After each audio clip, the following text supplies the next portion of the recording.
What's happening, PWT Podcast listeners? Phil here, Hairline here. Yeah, dummies. Back with episode 6 of Pro Wrestle Time Podcast, motherfucker. Let's go. I'm heated up. Dynamite got me hot. Raw got me. I don't know. The brand split's been pretty cool. But before we get into all of that stuff, Hairline's got something for me. All right, let's start with We're just jumping into it today, Hairline. Fuck that. I'll plug really quick at Pro Wrestle Times on Twitter, at Pro Wrestle Times on YouTube, at Pro Wrestle Clips. We're over like 110 subs. Thank you all so much. But anyways, fuck the plugs, Hairline. I want to get into what you're talking about today. You said fuck the plugs and then Hairline. Anyways, guys. So I want to start with what I sent you over in the DMs. So Teddy Long was recently there because of the draft. So he had this to say about Matt Riddle. So if you could bring this up and read this, please. So I've never seen this, folks. Hairline saw this. He wants my real, authentic reaction to this. So Teddy Long, what Hairline's saying here and setting up is that Teddy Long came back for the both draft nights for SmackDown and Raw. He did both drafts. And I guess he tweeted something out or posted something, and I'm about to see what it is. So let me just open my DMs here at Pro Wrestle Times on Instagram, ladies and gentlemen. We're getting it popping on there too. Come give us a follow. So let me read this. I'm reading this for the first time. This is per the Pro Wrestling World. Teddy Long speaking on Matt Riddle. I love Matt Riddle. Matt Riddle kind of reminds me of a male stripper, playa. That's great, too, because I watched him come down. Boy, those women eyes were glued on him, and you know he's like half naked as he is going down. He has a great body. He looks great, and he looks the part.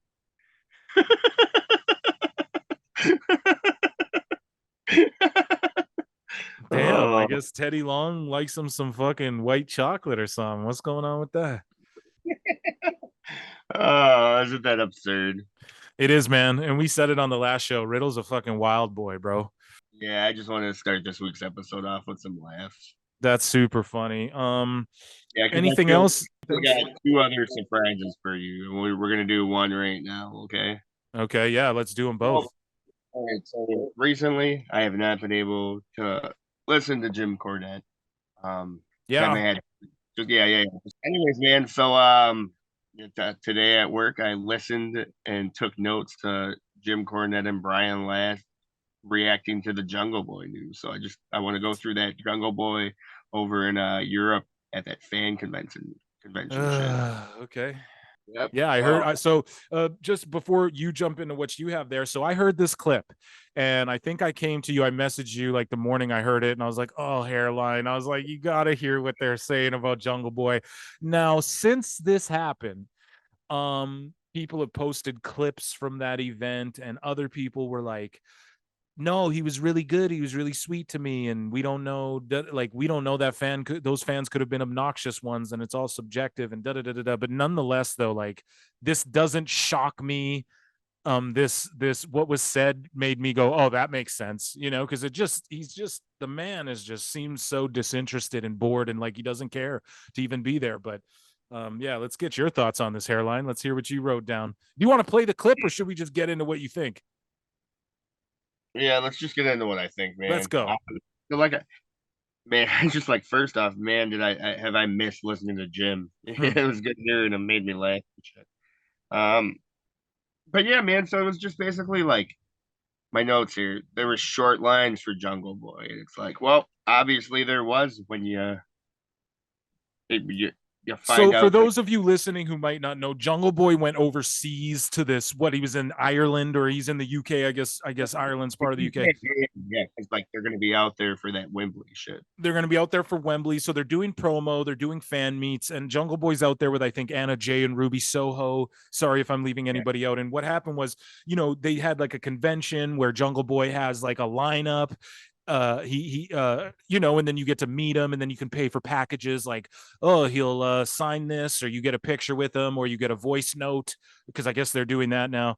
And so and then also they had like a Q&A where they're in like a wrestling ring, and then fans who I guess paid got to ask them questions and whatnot. And so apparently at both of these instances, so this isn't like one, oh, at the lineups he was being an asshole. This is like at his lineups, he was apparently, this guy's like, I paid for a voice note, and Jungle Boy's like, well, whatever, I'm not doing that. And then apparently like the next day or later that day when they did the fan questions while they're in the ring, he was just, they're like, what would you do with your last, what wrestling match would you watch with your last day on earth if it was your last day on earth? And he's like, I wouldn't watch wrestling, that sounds lame. And just like, maybe he's joking, but also like it, I feel like he just doesn't give a fuck. So it wasn't like shocking to hear any of that. I had a good chuckle. But yeah, just give me your notes on that. I just want to catch the fans up in case they didn't know like what we're talking about exactly. Yeah, so like you were saying, man, fucking they were offering the selfies and the voice notes.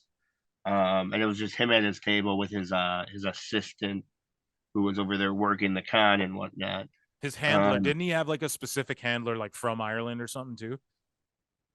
Yeah, from the UK. They were over in London again. Oh, they were in London. I thought they were in Ireland for some reason, but no, it was the WWE that was just recently. Oh, right. That's where I'm fucking up. Yeah, they were in Belfast. Yeah.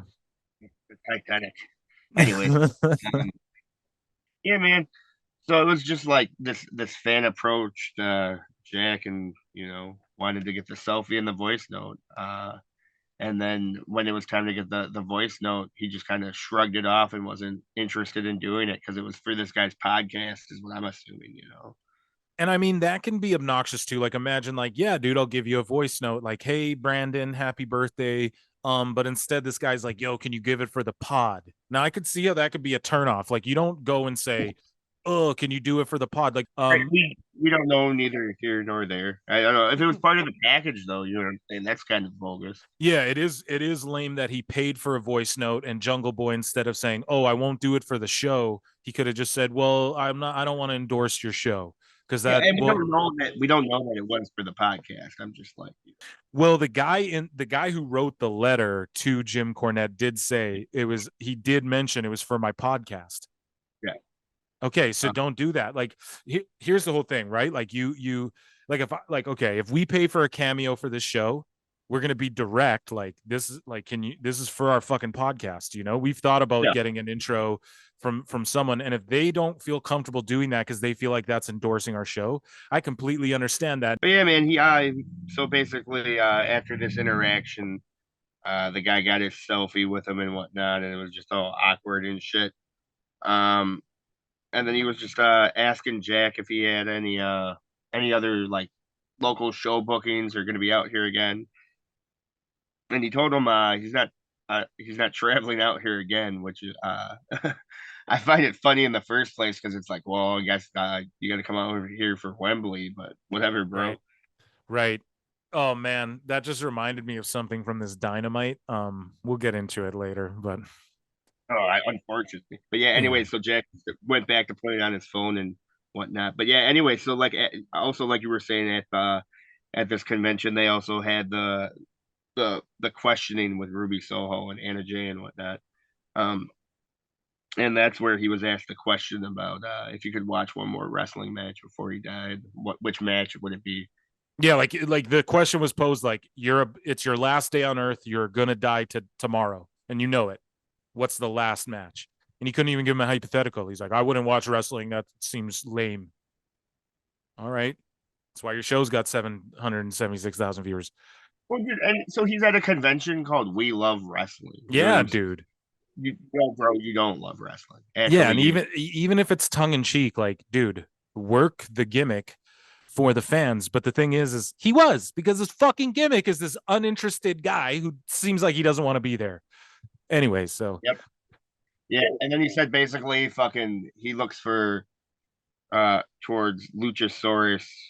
Hold on, let me add a little. So he said, this is what he said. He said, I don't ask people advice who don't have my style. If someone wrestles my style, I'll take advice from them, but I'm not going to ask advice from people like Billy Gunn, who gets mad every time someone does a destroyer. And he says, I mostly listen to Luchasaurus, who has a hand in almost all of my matches, putting together all my matches. Hairline, give me your thoughts on that statement. I'm going to say basically what Jim said. The only thing that Luchasaurus should be putting together is a map to a fucking wrestling school. What do you make of Jungle Boy and these California boys being like, we don't listen to people. They're old, they're passe. They need to take their dumbasses back to fucking Camp Cucamonga. You know what I'm saying? I'm fucking over this shit, bro. Like fucking. And this I don't know. Dynamite reflected that. Sorry, go ahead. Yeah, I don't. That's why I started this episode with like the lighthearted jokes about Matt Riddle because I know we're just gonna get really fucking angry We're towards gonna this. get mad at this Dynamite, folks. We're gonna get mad at it. But before we get into the Dynamite, we want to talk about the Raw, the official brand split Raw. It's officially the brands are split. No red ropes. I'm crying. I'm a mark.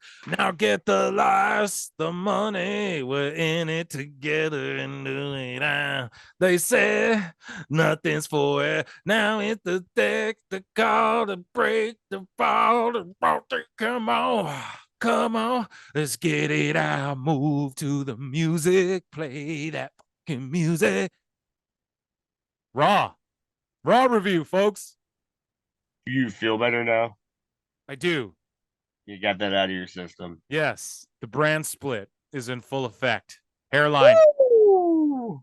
It remains to be seen whether or not Raw or SmackDown is my personal favorite show. We're going to see as time goes on. I want to really compare these two. Maybe we'll try and line up the podcast where maybe we get our Raw and SmackDown on the same shit so we can fucking really compare them week to week. But for the first one, we're just gonna go over what was a solid Raw overall. Hairline, the first official brand split night, beginning of the World Heavyweight Championship tournament. They had the video package at the beginning, hyping each competitor up for who's a part of the tournament. It was brilliant. Those packages were brilliant. And that's that UFC Endeavor realistic sports feel shit. This is Endeavor fingerprints all over it. If you watch the UFC, if you watch anything they have a hand in, this is them. This is what AEW should have been from the start, was doing shit like this. And you'd have really got that sports feel. The belt is gorgeous. It grew on me fast. Look at that. No new music, no new logo, no new ropes. I'm a mark for like when they changed I thought they'd be solid red ropes. Oh, they're in Jacksonville, Florida. That's right. Home of AEW. Home of All Elite Wrestling, where Cody Rhodes did make a big name for himself, especially during the fucking pandemic. And he came out to fucking huge mega pops. You know what I mean? Hogan pops, man. He was over like Rover. So, and I just wanted to address one thing, people saying like, oh, these guys are 35 and they can't be the champion and WWE's not going to put it. Blah, blah, blah, blah, blah. First off, like 40's not 40 anymore, dude. 40-year-olds are on like. Say what you really want to say. Who are they talking about? They're just talking about, LA Knight. They're talking about Cody Rhodes. They're like, oh, why would Roman drop the title to a guy a year older than him and shit? Like, this is what people, it's just like, listen, man, 40 isn't 40 if you take care of your body. And it's not like Hogan 40, where people are like, damn, they should retire. Like AJ Styles is like 45 or something. You know what I mean? Like, it's not fucking the same what it used to be. And it's not, and the next champion who wins the belt is not going to be a 3-year reigning champion like Roman Reigns. They're going to be like a different guy who passes the belt to someone else to get someone else over. Like, so it's not the same. You're like applying Roman logic to everyone else. Like, no, 40-year-old Drew McIntyre could still win the belt when he turns 40. And I'd be okay with that. Look at him, So Cody comes to the ring. Ooh, whoa. Daly's place going crazy. Cody Rhodes shouts out the pandemic AEW era, cuts a great promo. He's the workhorse of this show. And so far it's like Cody has been in promos. He's opened the show. He's closed the show. He's been in middle of the show. He's been in pre-tapes. He's been in ring. He's fought the Chad Gables. He's fought the Brock Lesnars. He's been backstage. He's literally carrying the ball and running with it and not fumbling it in any area you put him in. And everyone's invested in Cody, whether you like him or hate him. And I think I wrote my notes. I think he will go to the finals of the tournament and lose, and Marks will cry. That being said, what Raw ended up doing on this episode was way better than him losing in the finals against Seth or something like that. Hairline, what'd you make of this promo, and what'd you make of the shout out to pandemic era AEW in Jacksonville? He was just trying to please the fucking neckbeards. You know, it is what it is. Cody's a people person. Right. But yeah, man, I really like the "you deserve it" chance. It was all like, Yeah. "Eat your fucking hearts out, you fucking AEW marks." They were sitting there booing him. Y'all had Cody. You didn't know what you fucking had in front of you, and now he's one of ours. You know what I'm saying? So fucking goddamn hearts out. You know. No Um, doubt.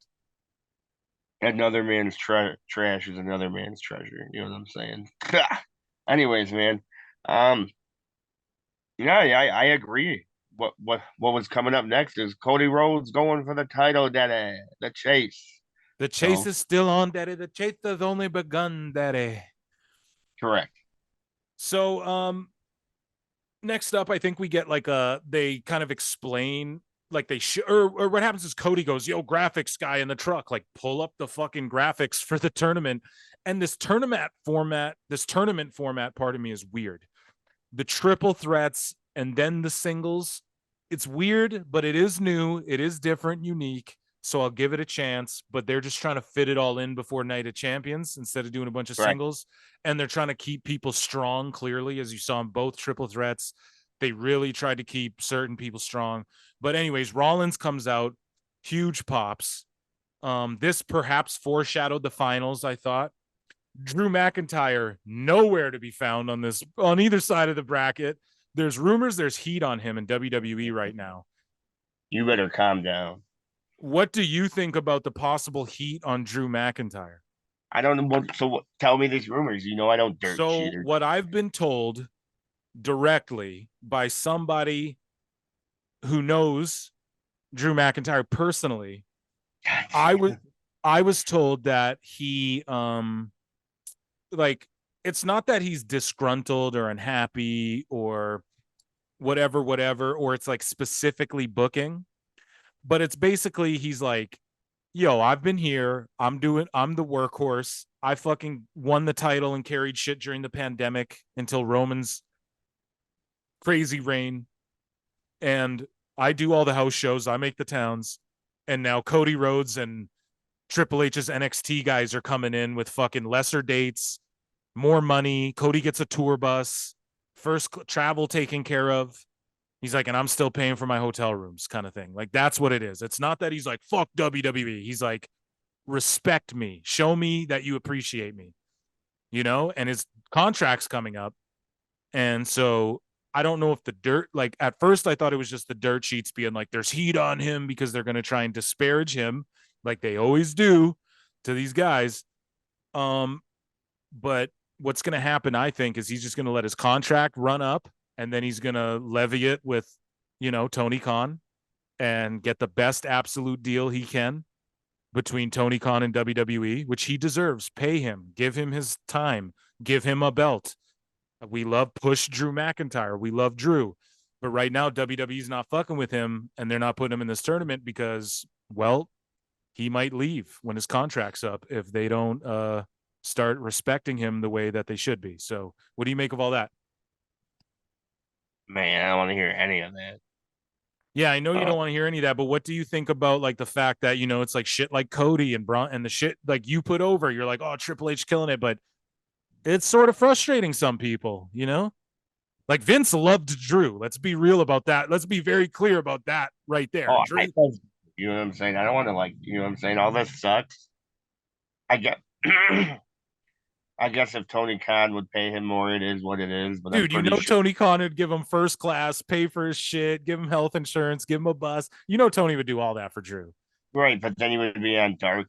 You know what I'm saying? 2 weeks No later. more Dark. No such thing as Dark anymore, brother. You know what I'm saying, though? He'd be wrestling Commander. He'd be going 50-50 with fucking Commander, dude, on fucking Ring of Honor, dude. Holy shit. What was his name in TNA? Drew Galloway. We should go on Twitter and fucking type that name in and look at all the marks on Twitter going Drew Galloway versus Okada, Drew Galloway versus Jay White, Drew Galloway versus. It's like, oh my God, you guys, you fucking marks.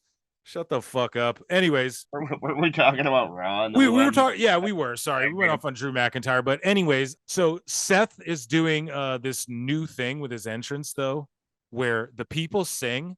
And I made notes of this where the people sing, but then they stop the music, and then he does the spotlight and he stands there and he tries to get the people to like sing along, like keep singing along. I wrote in my notes in all caps, do not do this. Don't do this. Go back to normal. You're now putting the hype of your entrance in the fucking fans' hands. We are marks. Do not trust us. It's like Judas. The first ever sing along, right? So Judas, it was over and people were already naturally, organically singing Judas. People were already singing it. Then Jericho marked out for himself and did it where he purposefully cuts the music to get the people to sing along with it. And he even admitted that they looped it before on taped shows, that they looped the crowd and piped it in just to teach it to people. Now the Judas has died down. It's not as hot as it once was. People are still singing it, but it died down. And then you've seen on this episode when Rollins stands on the apron, it might have been later in the show, but when he tried to he did this at Backlash too. When the spotlight goes on him and he tries to let the fans sing it, and then they're singing it out of sync, and then they're trying to get you ruin your entrance doing that. Don't let us operate your entrance. Stop that. Don't be a mark. Sorry for going off. But the point I'm trying to make is that, okay, it's like this, and then I'll get off the topic. It's like Kevin Nash or Scott Hall did a shoot interview, and they once said that, like, Kevin Nash or one of them went up and flexed to the camera after their match, and Scott Hall or the other one said to the other, "Hey, don't do that." And the other guy's like, "Why? Why wouldn't I do that?" And Scott Hall goes, "Because then your gimmick is your body. Then when the body goes and you can't flex like that, your gimmick's gone." Right? Be like talk, like your gimmick's got to be something else. It's the same with this entrance thing. Once you start going to the fans, well, and then once it doesn't hit, it'll go, oh, it's not hitting the way it used to. Just let it be organic. What you said there about Kevin Nash and Scott Hall very much made me understand and grasp your logic. Right. Yeah, I guess he is just being a mark ultimately. A jerk. Yeah, I mean, not even him. Whoever made that call, like, I'm sure that was like a creative idea. Maybe it was his, but that is letting marks, me, take control of your gimmick, bro. Don't ever do that. That's fucked up. Anyways, Hairline's favorite girl is backstage. She botches her fucking line. Renee Moxley Young wouldn't botch her lines. I'll just put that out there. Hey. Damian Priest promo, good stuff. I'm invested in whatever Judgment Day's doing. He comes to the ring. I like these kind of like quick promos before they come to the ring. And Nakamura's next. Nakamura's super over with me. So, I want to note that Priest was still selling his injury from Bad Bunny. I wrote that in my notes too, dude. He was selling the leg all through this match as well. Wrestling, man. Now, for instance, this is what people say. Orange Cassidy on AEW. You notice he has to rely on roll-ups because he's not he can't hit the Superman punch because the wear and tear, and that's psychology. It's never psychology when you're fake kicking a guy going, oh, with your hands in your pockets. So shut the fuck up, Marks. Dummies, yeah. Yeah, this is psychology. You sell your fucking leg because a guy beat the shit out of it 2 days ago. It was genius, bro. Like, fucking man. I wrote in my notes, fucking Damian Priest is a star. He's a star. He's a star. For sure. So the first triple threat's underway. It's a great match for as good as triple threats can be. And then my notes, Damian's still selling that leg, which is epic. That's right in my notes there. Each guy got to shine and got their shit in. Rollins was the right pick to win. And I also got that in my notes. Everyone's shining and got their shit in. Man, it never fails. Rollins was the right guy to pick to win, and he was the obvious guy to win this one, especially after beating Omos. The right guy got pinned too. Damian needs some of that heat back after losing at Backlash. Not that like losing in that match hurt him, but it's just you did lose to Bad Bunny, so you got to kind of like get a little bit of that back, you know? So, and then I wrote in my notes, it's also obvious that Cody's going to win his triple threat match because they teased it earlier. I was wrong, Mark. Yeah. Dummy, yeah. What'd you make of the match? Besides, My favorite moment was when Nakamura and Seth Rollins looked at each other, and, and Nakamura was all like, ah! It was very much like an anime moment, like Goku and Vegeta doing that right before they charge each other. Man, I was just geeking out over that. But yeah, man, basically the same shit, man. Everyone had a moment to get their shit in, and that the stereotypical thing I say, all working together to put out a better product for the crowd. So feeding off the crowd. But I don't know, man. Like WWE is just firing on all cylinders right now, and it's a good time to be a wrestling fan. It is, man. It's a great time. And I'm so glad you got me so much more invested in WWE. Last WrestleMania did. Like I slowly was watching it every week again, and I was like, "Hey, make an effort to watch Raw and SmackDown again." And I did before Mania. Then we started the pod, and it just all sort of fell into place. And I'm like, "Fuck, man, WWE's they're just gliding right now." They're trying really hard, Doug. And so Seth Rollins, the right guy to win the match, right? You agree with that, obviously. Yeah, so like I guess I'll get to this later on in the pod. After Finn Balor's match and whatnot. But sounds good. Personally, I could see any three of these guys winning. You know what I'm saying? I had a feeling Nakamura was going to get pinned, and I think it is shitty. Like you're trying to hype him up again and build him up again. So it's shitty that he had to get beat, but someone's always got to lose. And I don't know, man. This could be the catalyst for maybe it'll be Nakamura involved in the with the Judgment Day. Maybe they'll try and recruit him now or something. Like there's lots to do there, I know what Nakamura is going to be doing. Okay. Yeah, man. Okay, so we'll get to that later on as well. We'll get to that later on. So Imperium has arrived. I fucking love Imperium. I'm a mark for all these guys. I can't wait for next week because Gunther's on his way. And the segment wasn't my favorite, though. I can't lie. But this match is exactly what I want. Great tag team wrestling with Zayn and Owens wrestling. Great fucking tag teams. So they set up a tag team match. Hey, we're the champs. We're going to take on Imperium. Ludwig Kaiser's like money, dude, in the bank. So all of them. Yeah, that's why when they released all those Imperium dudes, they kept him though. There's a reason for that. Dude, man, he's definitely the fucking the Shawn Michaels out of the two of them. And so, I popped really hard when Kevin Owens was all like, "What are these as henchmen? Everyone's got henchmen nowadays." Yeah, everyone's got henchmen now. What do we? No one just fights. I like that. I like how Kevin Owens is in like the just goofy, like, what is this shit phase? Kind of like, yeah, he's very AEW. Yeah, let's just fucking fight and Okay, so it's like is Maxine Dupree even with the male models anymore? So going to the next segment, like Otis comes out with Gable. Yes. And it's like Maxine's with them. Where's the other male models? Like they just ditched those guys. Fuck those guys. Maxine's with Otis now. I know, man. It's furthering the deception between Otis and the Alpha Academy and whatnot. Right. Who's he choosing? Because man, dude, he is Chad Gable's best guy. So yeah, I guess to date, right? So Mustafa Ali takes on Otis.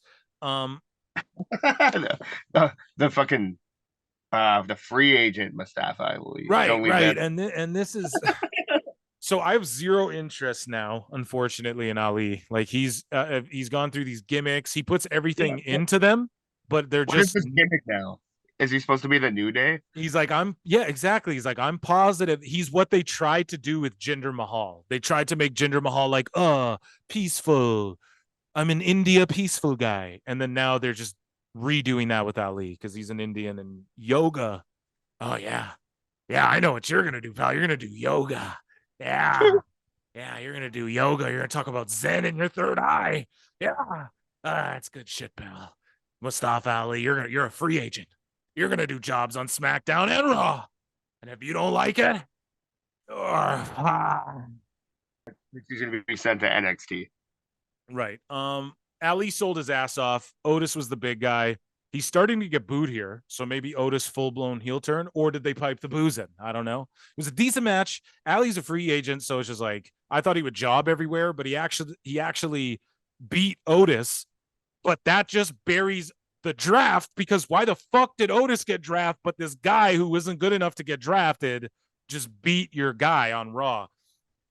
I think that's stupid, and like nobody reacted when the win happened. It wasn't like heat, and it wasn't like cheers. It was like Otis is like, this is stupid. So, anyways, that was my thoughts on that.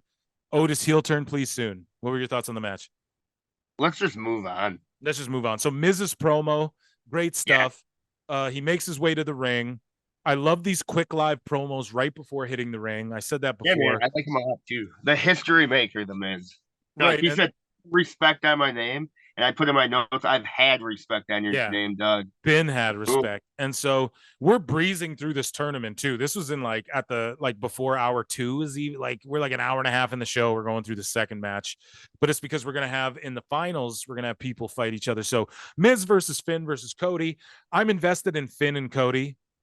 I'm invested in Miz too, but it was like far too obvious he wasn't going to win. Like I knew for sure he wasn't winning, like out of all these guys.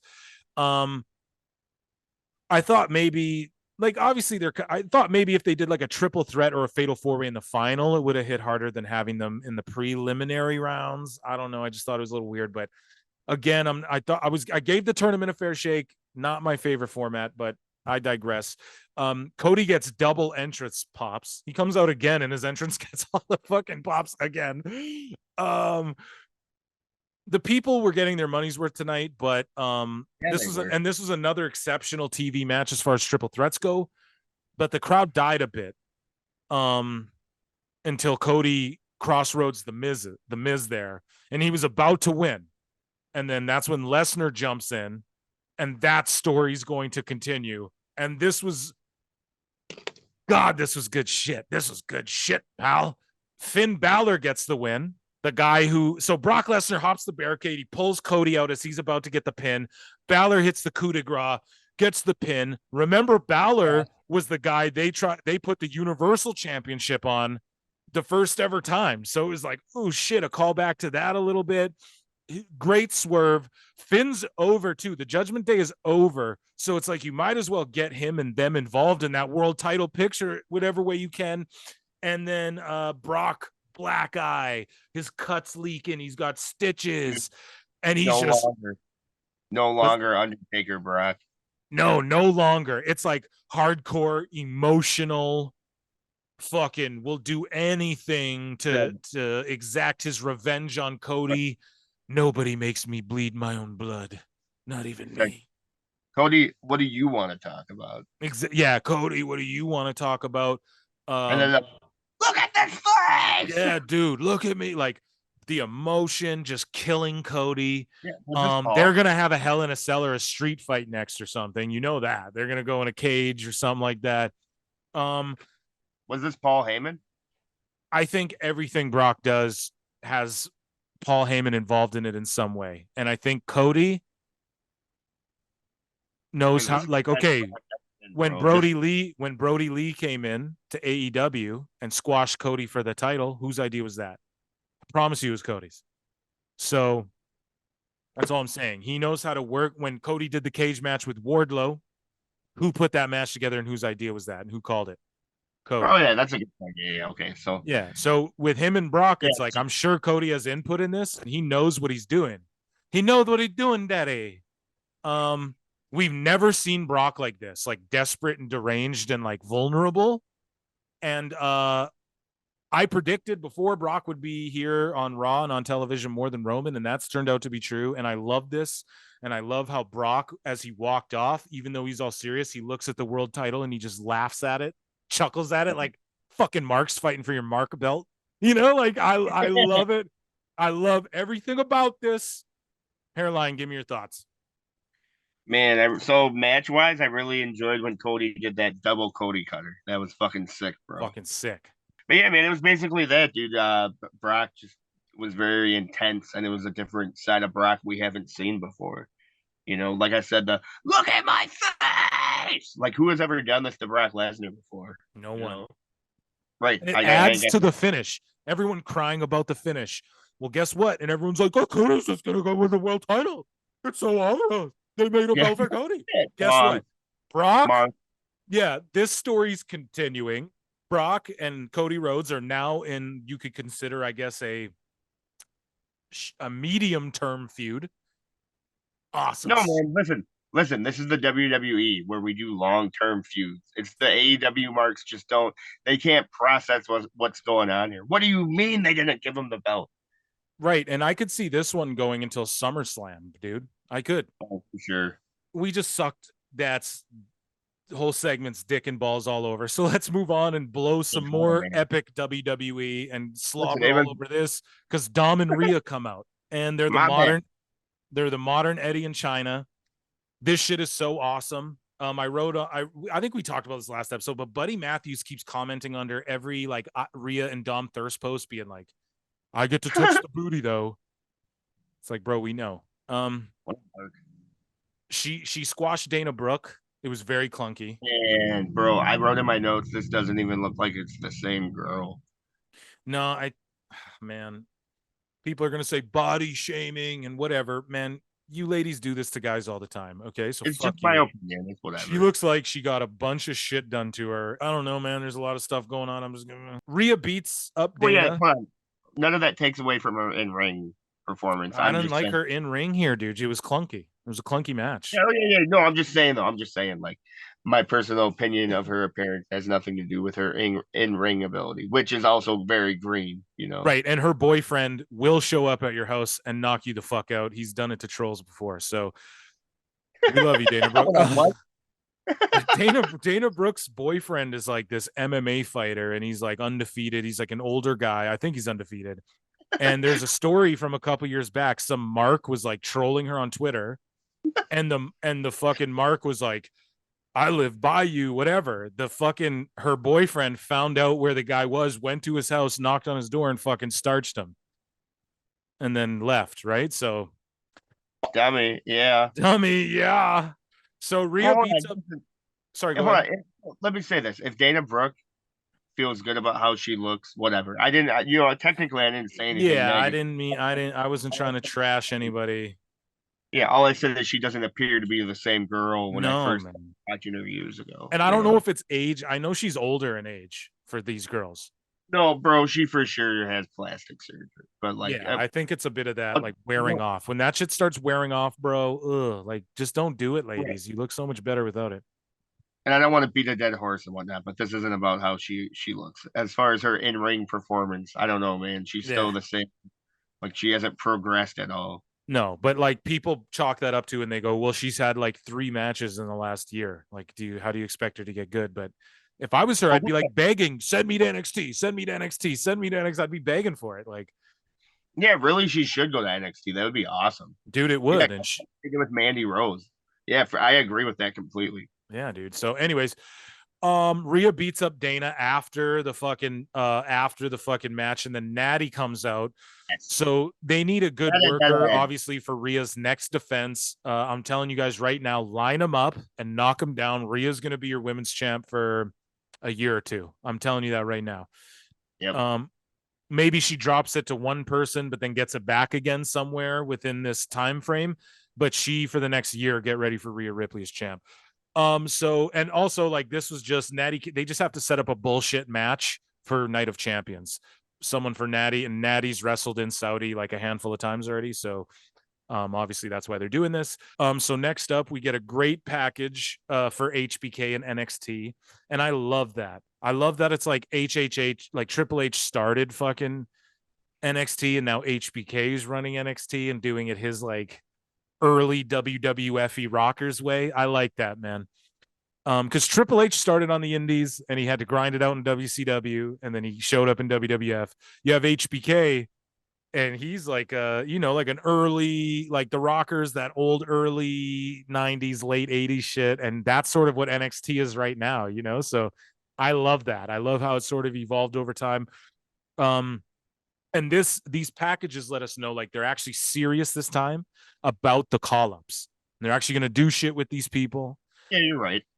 and it's not just going to They be like definitely, Tommaso Ciampa and Gargano's first call-up. man, you leave my boys alone, Doug.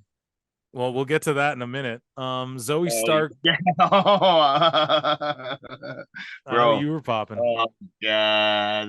I pointed at the TV.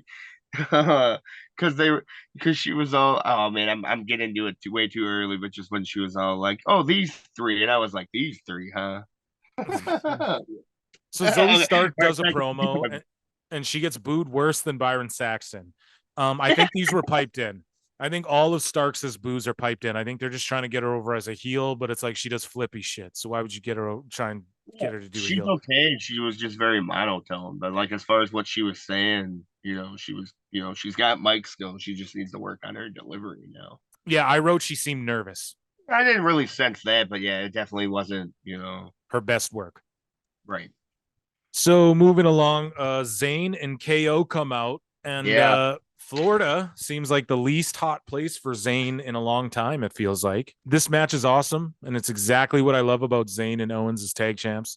Just great matches against a variety of different teams. Imperium is so good. Ludwig is so good.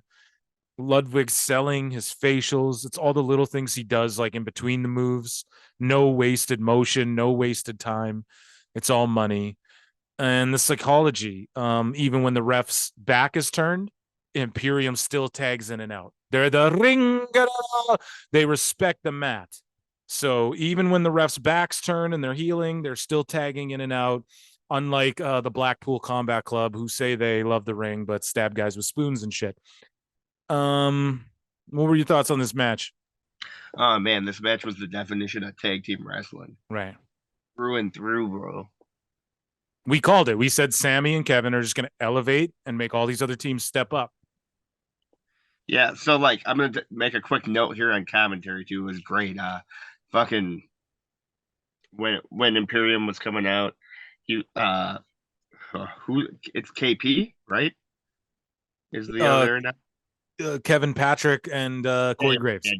Yeah, my bad. I just call him KP because that's what Graves calls him. My Right. bad. So yeah, KP was saying something about the draft and whatnot, and Graves was just all like, "I wish you would have got drafted to SmackDown." Yeah. That popped me really good. Do you like Kevin? Oh, sorry. I didn't mean to cut you off, but do you like Kevin Patrick? Like, people shit on him on Twitter? They're like, he's got to go. He's got to go. Your thoughts on Kevin Patrick? um, he's got okay chemistry with Graves. I We've just had don't fun. like how he's like, oh no, and then it happened.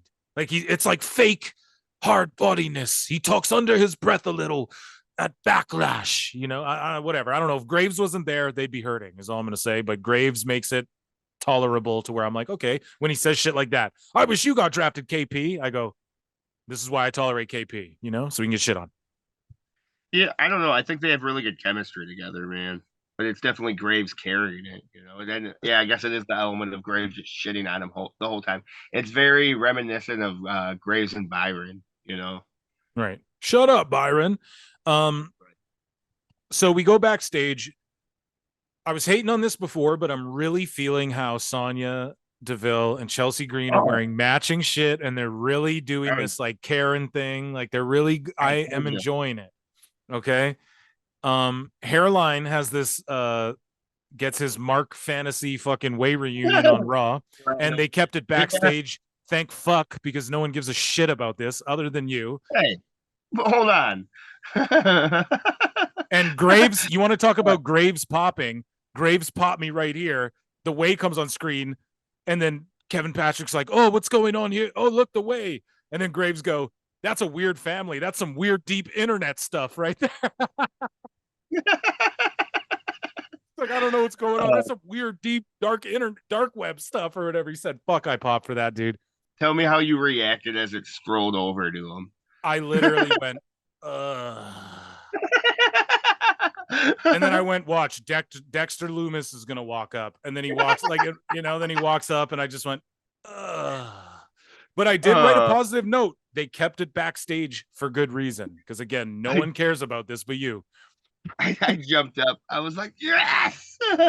Even Graves fucking buried it. He's like, that's some deep internet Mark shit right there, dude. Man, yeah. And then I wrote in my notes, that's exactly what it is. Oh man, I jumped up in the air and was all like, whoa! And then fucking you heard what fucking Johnny Sameface said, right?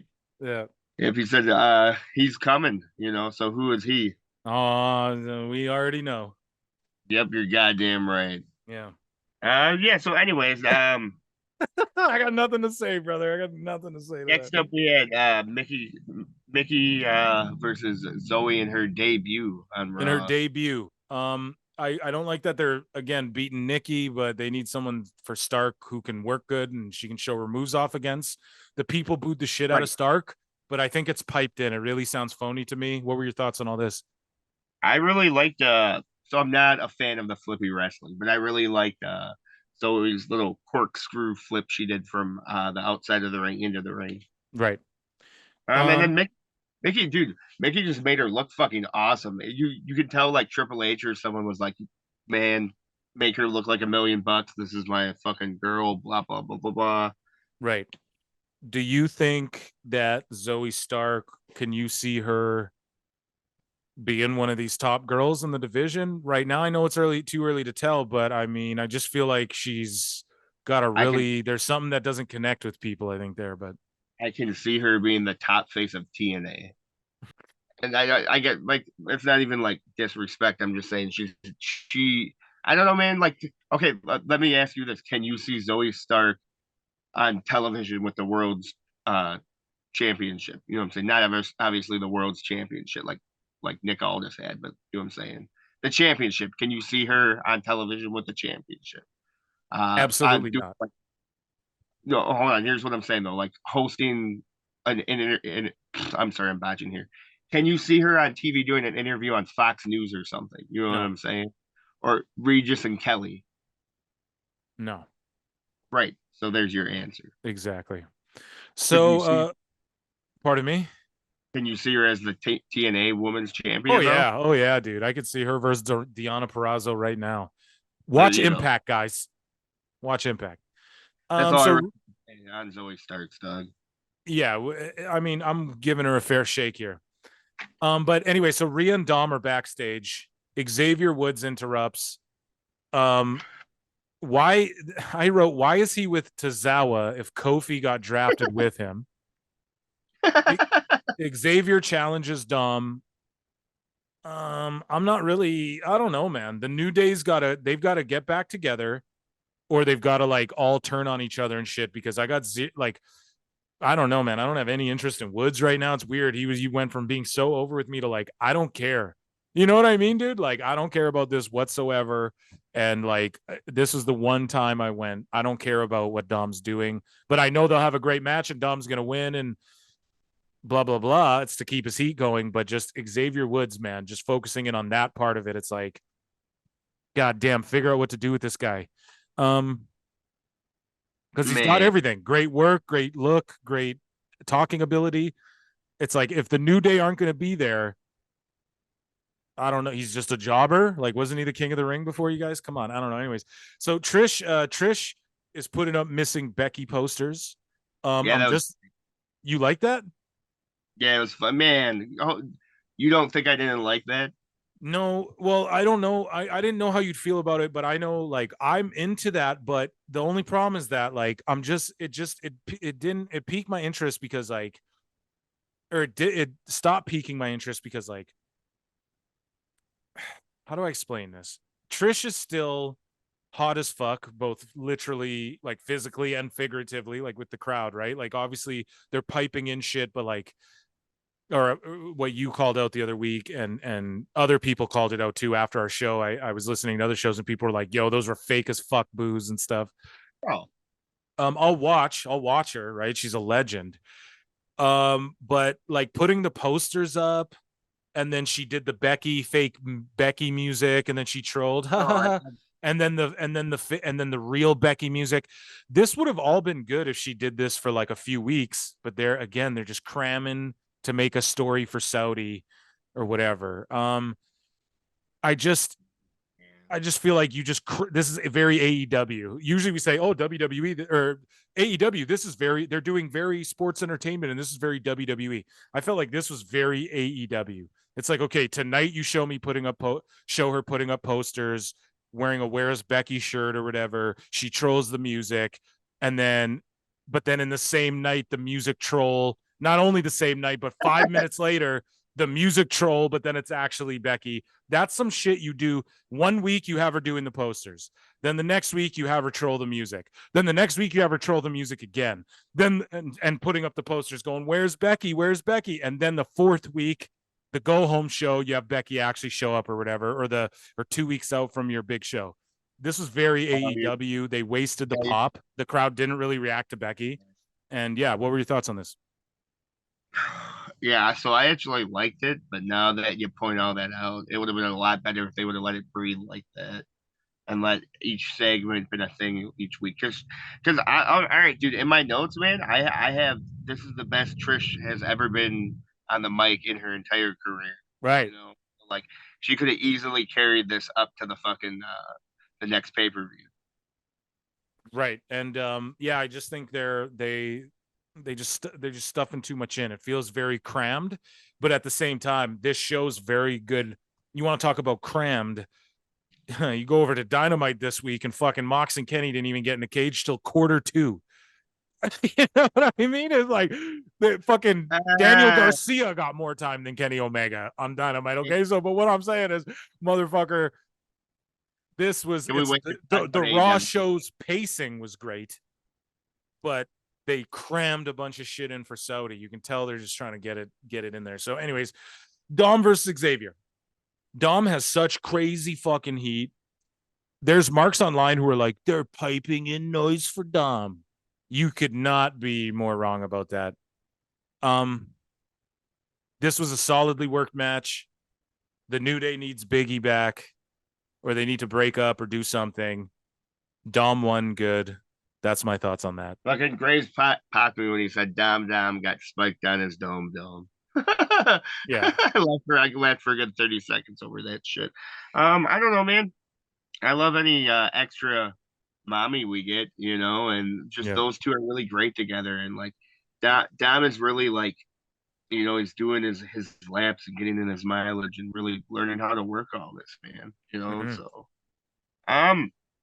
but yeah, I guess I have to agree with what you're saying. I'm not exactly invested. It is definitely just something there to get Dom over and filler until the next pay per view. So like, what is next week? Are they still going to be mad at each other, or is Dom going to be trolling someone else? Right, and then and also because think about like what they did with LA Knight there. Yeah, they had him he like breaks Xavier Woods' Xbox controller, and then they fight once, and then it's just done. It's like it's probably more of that. So whatever. Right. We have a Veer and Shanga promo. Man, hold on. Where the hell is fucking Shanky, bro? You're not the only one. Everyone's saying that. Look into this, bro. Find out where you're better at all that than me. Find where the hell Shanky is, bro. Okay, well, I'll give you an update, bro. I'll give you an update next show. How about that? That is awesome. So Veer and Shanga with Jinder Mahal cutting a promo. I always liked Jinder Mahal. Like when he was WWE champ, I liked that. People were hating on that. I liked that run. I thought the Singh brothers were good in that run. You fast forward it to now, he's playing more the manager role, and he's up in age too. Awesome. Bro. That's what you need. A good experience, a former world champion. He's going to help get Veer and Shanga over. I like this stuff. How good was he in NXT these past couple of months? He's incredible from the little I've seen, So I really love Jinder Mahal, man. I give him all the props in the world. And man, when they did the whole thing, like he was doing the Colossus and fucking Kali came out to hold the belt for pictures in India that one time. All that shit was over with me. Everyone's mad. Dude, his feud with Orton was great. So, yeah, I don't think I have anything negative really to say about him, man. He's great as a heel and he's great as a comedy, Yeah, so now he's going to teach all of that over to Veer and Shanga, who have been kind of comedy, but are now being presented a serious tag team. Love it. So Nakamura's backstage thinking. Yes, dude. Here's what I wanted to talk about. Yeah. And Miz tries to convince Ms. K Nakamura to be, he tries to convince Nakamura to join him and become an actual thing. Just give me your thoughts on this. We're going to get it. It's absolutely going to be a thing. Go right ahead. Give me all your thoughts on this. This is good stuff. Right there. Dude, it's going to be a thing. Those two had great chemistry in the ring together. It's going to sell t-shirts. Look at the t-shirts. Yeah. Man, just all of it, dude. It's money. It's gold.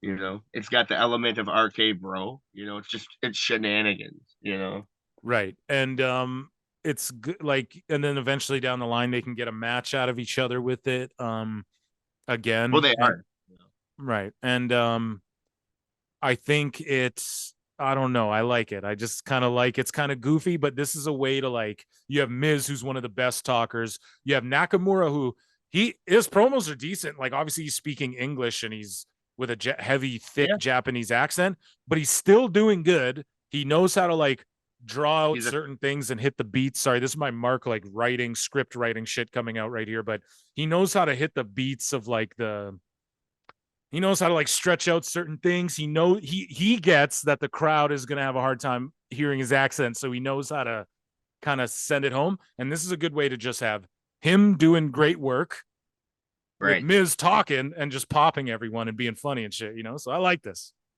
Yeah, man, he's a sports entertainer through and through, like I was saying on last week's pod. So more Green and Sonya. Yes. They run into Liv and Raquel.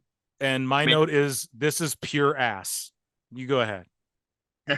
My notes say Liv Morgan also makes bucket hats look cool, you know. So Liv and Raquel need to drop those belts, man. That shit is terrible. But you know who's gold? Sonya and Chelsea Green. Man, once again, you were saying all that shit about and now here we are. Who would you rather see as tag champs? I mean, I don't want to see Sonya and Chelsea as the tag champs. Do you want to know why? Because they fucking jobbed to Raquel and Liv in like 4 minutes on SmackDown 2 weeks ago or something like that. So I'm not feeling it, man. I really don't want any of these girls. Go be singles. Like, if Chelsea and Sonya keep doing this and they really get me into this tag, I'm down. But all of these fucking they will. Liv can't. It's not just like, oh, throw Liv in a tag team. Like, nope. I'm not interested in that. I don't care how you spin it. How good is Sonya on the mic? And one of the things we were talking about on last week's pod is wrestlers in the moment. I think it's when we were talking about the Ass Boys going over to WWE, because them in AEW, they can sit there and learn things, and they can learn what to do in the moment. And it's just Sonya Deville is one of the greatest, like, in the moment, how to work the crowd and all that. And I don't know, man. I would also say arguably Chelsea Green is another one that is super good with working the crowd. I know she is, bro. And she learned that from like Impact and doing the indies and working all over. Her run in GCW was phenomenal, bro. The way she would work that crowd. It was straight up to, I would compare her and Matt Cardona's heel run in GCW to the same heat that the Dudleys had in ECW. Facts. Yeah. That's high praise, man. Holy fuck. Hey, man. They did good shit, though. Like when Chelsea flashed the dude, and then Cardona's about to lose the match, and Chelsea fucking flashed him, and she was wearing the shirts like Chelsea, or like Green 469 or whatever, like 469, like just playing into her sexuality and stuff. I love that. They could really do that more than they can in WWE. Cardona's coming back to WWE. I bet you he'll book out this year. Like by Mania 40, he's going to try and be on that card. I guarantee you. I don't know. I just want to timestamp this because I think within a month or so, this tag team's going to be over with you, bro. Okay. Yeah. We'll wait and see about that. And just to touch on what you were saying before we move on about Sonya, how about the praise you were just giving her? And how about me? I agree with your statement there that she's one of the best at in the moment, and she's really great on the stick and the work. We put her over so many times. Here's the thing. She Yeah, she's also great. learned all of that as a product of WWE. She never went to the Indies. She never went to Impact. She never went to GCW. And she's like on Green's level on a lot of those, in a lot of those respectives. And she learned it all in WWE. So there you go, man. That's just natural instincts. She's a natural at this. Whatever it is in wrestling, Sonya does have it. Not megastar shit, but as far as like being that solid fucking hand, that staple, a Right. dependable. She can be GM. She can be the manager. She can be in the ring. She can be in a tag team, a solo. She can do everything. So thumbs up for Sonya and Chelsea Green, but this Yeah, man, women's tag division. I loved her as a GM just because she was constantly bodying Adam Pearce. But Yeah. that's So Cody Rhodes cuts a promo about the assault by Lesnar. He gets very emotional. speechless. Daddy. I ain't got nothing to say, but actually, I do got one thing to say, Daddy. What do you have to say? That at Night of Champions, it's gonna be Brock Lesnar and Cody Rhodes one more time, Daddy. One more again, Daddy. We gonna step inside, see who the real man is. Um, Oh, yeah. yours is better than mine. Yours Like is good, man. dude, Cody hates when people do that shit though. So Yeah, he probably fucking hates us. yeah, Even though we put him so over. Like, I don't know if anyone puts Cody as over as much as we do. Um, definitely not the AEW marks. so this is what I wanted to say here. He was super emotional in this promo. This story's so fucking good. Cody, I love how he comes in. Okay, just think about this. He leaves AEW. They hand him everything for a year. Here's a WrestleMania match. Here's your win. Here's your Hell in a Cell match. Here's your win. Here's your undefeated streak. Here's your number 30 Royal Rumble entry spot. Here's your time off. Here's you facing Brock at Roman at WrestleMania. You're in the WrestleMania main event. They handed him everything, but then he loses to Roman. And then all of a sudden, now it's the World Heavyweight title champion tournament. And people are like, they're just going to give Cody the belt. And they made the belt for Cody. And then they took Who is like, that? and then he loses, bro. I love how he comes back for 1 year from WrestleMania 39 or 38 to 39. They handed Cody everything. And then at Mania, they took it all away. And he's got to truly now work his way to the top. And I love that. And this heavyweight tournament just continued that theme of like, bro, you had it all handed to you. It's not going to be that easy to get back there, brother. You're going to have to crawl through glass, fight Brock Lesnar again. You're going to have to fucking, man, I love this. I just can't put it over enough. You have any last thoughts on that before we move on, or? No, man, fucking Cody is a once in a lifetime superstar, and I'm Right. glad to say I lived within the era of Cody Rhodes. Me too, man. So Seth versus Finn, the finals or the semifinals, I guess on the Raw side. This is like to determine who goes to the finals, I believe, right? So Great match. this was a solid main event. Great work, great match. Seth deserves the win. He will win the whole thing. He will, man. Who's gonna win then? You have to pick someone from the SmackDown side. Who do you got? On this day. Argue it. Tell me I'm wrong. You're wrong. How? I think Edge retires at WrestleMania 40, and I One think last his last match will be against like AJ Styles. Now I know we're talking a year out, but whoever wins that World Heavyweight title is going to be the guy. Why AJ? Why AJ? Why is he wrestling AJ for his last match? Here's your fantasy mark. No, it's not. It's because this is like what he said, apparently. My bad. No, it's just that because it's like the same reason Undertaker wanted to work AJ. He's the modern Shawn Michaels. He's the best wrestler, pound for pound, stat for stat, move for move, sell for however you want to break it down. AJ Styles is the most consistent best wrestler in the world right now. I don't give a fuck what anyone says. Oh, this guy does a 650. Solo can spike. Oh, he sells. I don't care. AJ is Shawn Michaels of today. He doesn't. He can. It's this is that simple. He is the Shawn Michaels of today, dude. So, and I mean that in a way of like, he's like Flair. He's like in that category to me. He's the best worker all around. You know, like, yeah. So. Well, I think Edge is winning this, man. I think no, because bro, no, that's so wrong. Take what I just said about AJ out of it. The person who wins this belt is going to be the workhorse champion. You can't have two champions where one guy, they're both gone all the time, and Roman's not there, and he's not dropping the belt anytime soon. He's going to carry that shit till WrestleMania 40. It's going to be Edge's last little title run, you know, and then he'll drop the belt right away. I don't think they're going to. I think whoever wins, because, bro, whoever wins it has to be on Raw every Monday. They have to be. They have to be, or they're going to shoot themselves in the foot. The Edge wasn't Edge drafted to SmackDown as well? Damn it, did I do that again? So Ed, no, but it doesn't matter because a SmackDown guy can win the World Heavyweight belt and then they stay on Raw. That's the whole thing. So you are right, and that could be the big swerve. Oh, a SmackDown guy, but who do you put Edge over? So I guess we'll see on. I guess we'll see on Friday. So you put babyface Edge against babyface Rollins. And then you have Edge, who's going to retire at WrestleMania 40, beat Rollins, who's there every fucking week and is the hottest babyface in your company. And you have a heel champion on one show. So you're going to do another Edge heel turn. No, dude, Edge is not winning this. That's like the worst pick. That's the last guy. Finn would have won this before Edge, bro. I'm burying your pick right now. That was a terrible pick. Well, I'm switching to Bobby Lashley then. There you go.